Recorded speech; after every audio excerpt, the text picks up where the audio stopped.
At current rates of data generation, the entire surface of the Earth will need to be covered in data storage centers by the year 2060. We are approaching physical limits on the density of traditional storage media. So to be able to store all of our memories and projects forever, we need a breakthrough in archival data storage technology. My hard drive broke again?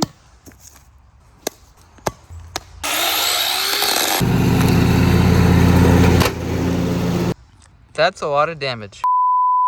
It turns out that a promising candidate for reliably archiving data is nature's solution to storing information, DNA.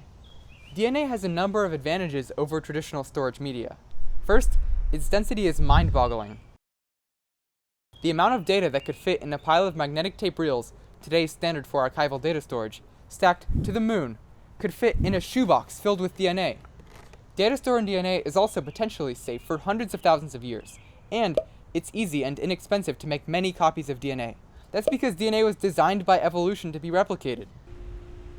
To use DNA as a storage medium, we first use an encoding strategy to turn the binary code of digital files into the quaternary code of DNA. Next, this DNA can be synthesized in a lab.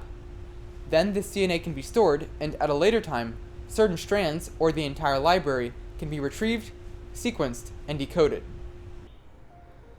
Humanity's ability to build upon the information of our ancestors is arguably what has enabled us to bring about prosperity, and perhaps the breakthrough in data storage we need to enable continued prosperity has been around us all along.